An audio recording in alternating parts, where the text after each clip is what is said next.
13 years of coaching deadlifting has taught me one crucial thing, and that thing is... What's up, folks? It's your boy, Coach Ty, back at you with another one. And in today's video, I'm going through all the weird tips and tricks I picked up over the years in regards to the deadlift. What to do, what not to do, and some unique things I'm sure you haven't heard of before. Let's get straight into it. Here we go.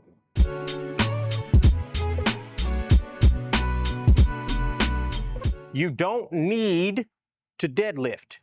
Now, this is going to sound very strange in a video about deadlifting. However, this is everything I've learned about the deadlift over the last 13 years. And the first thing that I always tell people is that you don't need to deadlift. Keyword there being need. As I always say, you should reverse engineer from your goal. If your goal is muscle size, then a standard deadlift from the floor is not a particularly good option. And yes, I know some of the greatest bodybuilders ever did deadlifts from the floor, but the rules are very different for these guys. They've got 1 in a million genetics and cabinets full of steroids. Do you actually want to see what's in my drawer? So we have there's some needles and some alcohol. There's a lot of steroids. There's more steroids. What's in here? Pre-workout. Those are like peptides. You and them are just not the same. If you look at the deadlift for what it is, you aren't going to get a very long range of motion at any of your joints except the hips. So the deadlift may be a fairly good glute exercise, but you won't get much of a quad stimulus, decent hamstring stimulus, and the upper body is essentially performing a static hold in that it is resisting movement, not engaging in it. The only instance in which I would say you absolutely need to deadlift is if you just want to get stronger at the deadlift. Different strokes for different folks. Because of people's different anatomical proportions, if you have 10 people all perform a deadlift right next to each other, you will likely see different looking deadlifts. And much like the squat, I often find that coaches and avid powerlifters recommend very specific looking techniques. Some say you shouldn't get your quads involved in the movement at all. Some say you need to start with your hips higher. Some say you need to start with your hips lower, so on and so forth. I say this to say, don't try to force yourself into a specific technique that doesn't agree with your proportions. If the sumo stance feels better, do that. If conventional feels better, do that. If a hybrid stance like Ed Cohen used to do feels better, do that. Train your grip separately. This might sound a bit counterintuitive at first, but hear me out. One of the number one things that will always hold back your deadlift will be your hand strength. Of course, especially in your early days of deadlifting, your legs are going to be a whole lot stronger than your hands. Now, there's ways to mitigate this. You can use chalk, but the primary way you would go about making sure your grip keeps up is by using a mixed grip. Mixed grip meaning you use an overhand grip with one hand and an underhand grip with the other. This prevents the bar from rolling out of your hand like it would on a double overhand grip. And there's also the hook grip, but this is extremely painful and should only be used in a competition situation. Now, here's where the problem with the mixed grip comes in. The underhand grip will put tons of stress on your bicep. If you're deadlifting hundreds of pounds, we're talking about a lot of stress on the bicep.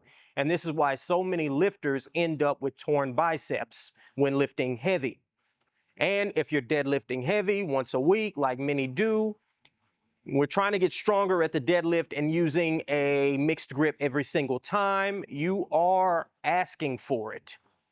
So to prevent this, I would say use straps when training your deadlift and throw in grip exercises on the side to get your hands as strong as possible. Now, this is what I did myself during my powerlifting days. I do my deadlift work with my straps and then later on perform a farmer hold or some other grip exercise to get my hands stronger. In doing this, I was able to get up to a 460-pound deadlift at about 153 pounds. Cluster sets. I'm going to give you one more trick I learned before we get to a few technique cues. Cluster sets. A cluster set is when instead of doing, say, 4 sets of 5, you do 10 sets of 2. And instead of waiting between 3 and 5 minutes between each set, you wait about 1 minute. Because you are doing 2 reps at a time instead of 5, you can go way heavier and then end up doing a whole lot more total volume in one session. Now here we have a meta-analysis with 29 studies on cluster sets. And interestingly, they found that strength and muscle gain were roughly the same for cluster sets versus regular sets. However, they did find that there was less fatigue when doing cluster sets as compared to doing normal sets. So I would imagine that if you were to do a year's worth of cluster setting versus regular set structure, you would probably see better strength gains simply because you'll have an easier time recovering from your training. Particularly, cluster sets work well with deadlifts. On an exercise like a squat, you have to re-rack and rack the barbell constantly. More than anything, it just kind of becomes a pain in the ass doing all that unracking and re-racking. But with the deadlift, because the weight is on the floor, you don't have to go through that. Making cluster sets work particularly well with deadlifting. So I strongly recommend you try doing cluster sets. I guarantee you, your strength will shoot through the roof. Now, let's get to a few technique tips and tricks. Mind you, none of what I'm about to tell you is written in stone tablets. My key suggestion for you when it comes to deadlift technique, and you might not want to hear this, is experiment. Like I said at the start of this video, deadlift form varies quite a bit because of all the involved musculature. Now, the first thing you're going to have to figure out is your stance. I would say try doing the exercise both conventionally and with a sumo stance and see what feels more comfortable. You can figure out your conventional stance by jumping up and down. Your feet will land at roughly hip width. This is how wide you want to be. For the sumo stance, most people aren't going to want to go with their toes all the way to the plates like some do. This is a very hard position to get leverage from, so just go as wide as you feel comfortable with. I personally use the hybrid Ed Cohen stance because I wanted to get my quads more involved in the movement. Some powerlifting coaches would tell you that having involved quadriceps is incorrect. I would say we're trying to get the weight from point A to point B. That's the most important part. If your quads are going to help you do that, you may as well use them. You're going to use a shoulder width grip. Put both arms out in front of you and then reach for the bar. Use the markings on the bar to make sure you are even. For me, my middle finger lands where the rough meets the smooth. Now that you've got your stance and your hands in the proper position, time to start initiating the pull. Pull the bar as close to you as possible.